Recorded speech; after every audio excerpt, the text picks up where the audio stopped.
What is conflict? So this slide is just to say, if you take a look at any dictionary, the verb, it's, it's collision, it's contradictory, it's opposition, it's controversy, incompatibility. There's an inherent negative tone to the word conflict, right?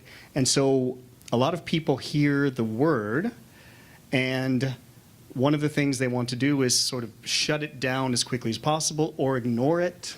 A lot of times people do that, or they think that the best defense is a good offense, and so they move to accelerate it. So conflict, conflict, conflict, negative, negative, negative. There are a bunch of reasons that cause conflict. I pulled out just a few because I think they're germane to what you do on Strata Council. I think sometimes conflict occurs because there's a lack of facts. So people think they know what's going on, but they may lack the facts. There's a lack of generosity. Oh, that so-and-so, they're always like that. That's just the way they are. Not trying to understand that there might indeed be something there.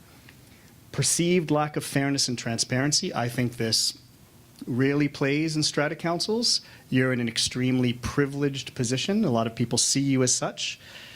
And that can come through in terms of the way decisions are made or the way the perception around the decision, as well as people sometimes approach a lot of things in their life as win-lose. So there's only so much pie. If I give you more pie, I have less pie. So my goal is to make sure I take as much pie as possible, and I don't really think most times what we're talking about can be divvied up into a zero-sum game with winners and losers. So the general theme here is something's missing, something's lacking. There's just a lack of something that triggers somebody to move into conflict. Sometimes it's one of your council members. Sometimes it's someone else in your property. Conflict looks like this. I'm right, no, I'm right. This is the zero-sum game. There can only be one right side, and I'm it. And if you think that you're it, well then we have nothing left to talk about, right? This is what happens. This is the human nature part of it. So with that in mind, let's just talk a little bit about why you as a council member, you've got to manage conflict, because there's a real cost to it. So the first, unease among neighbors. None of us like that weird feeling wandering through the hallways or the grounds like, oh, and I can't invite so-and-so because they don't get along with this other one. So conflict, if you avoid it, does cause a lot of ill will among what otherwise would be people that should be getting along.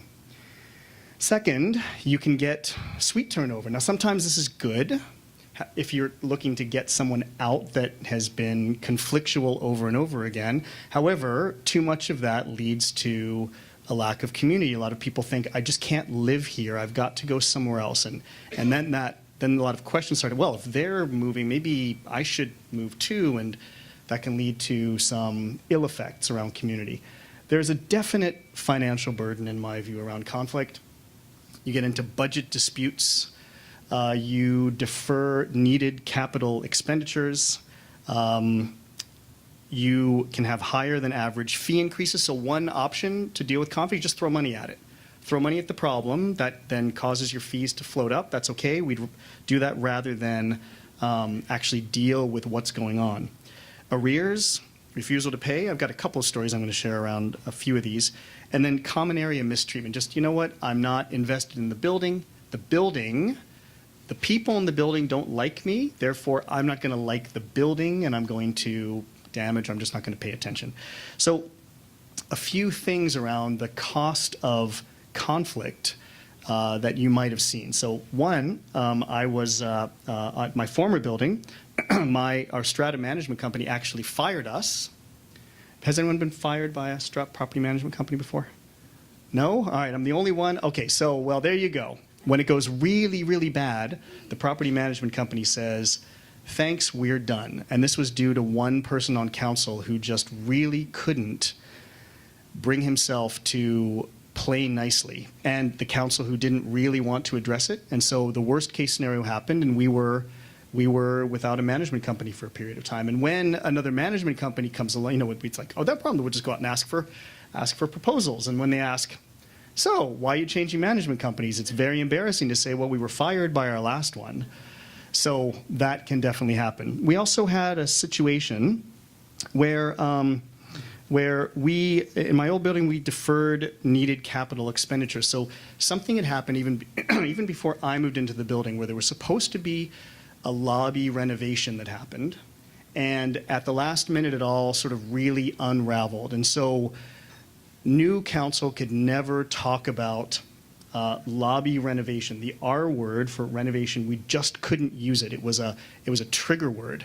And so when we brought forward ideas on what we needed to do with the lobby, because everybody agreed that something needed to be done with the lobby. We just couldn't get around to calling it a lobby refresh. Oh, sorry, lobby renovation.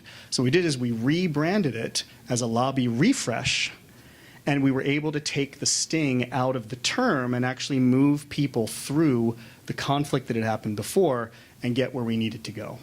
And the one up there around arrears and refusal to pay, so I'm living a situation now on my council where we had an owner move in.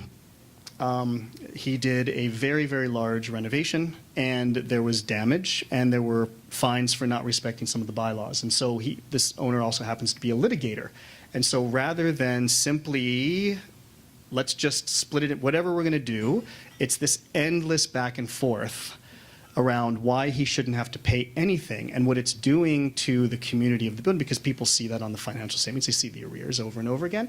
And it's causing a lot of consternation in the building, because the question that comes up is, well, is this person getting special treatment, and why do they not want to cooperate with the rest of the building? So I'm not sure that he in his mind is seeing that in order to be right, he's actually costing himself sort of community within the building. So all of these things are quite real. And the last one I would point it out here is council member fatigue and turnover. So for many of you, you've invested a lot of your time, and being on council it is a labor of love. And for people to go, that's it, I'm out, I can't do this anymore, is really such a waste of all of the historical, the memory, the sort of the historical knowledge that you've built up, right? So a lot of this is you've got to wrap your arms around conflict for your own well-being. Otherwise, you'll get sick of it and roll off the building, and the building is therefore less better served.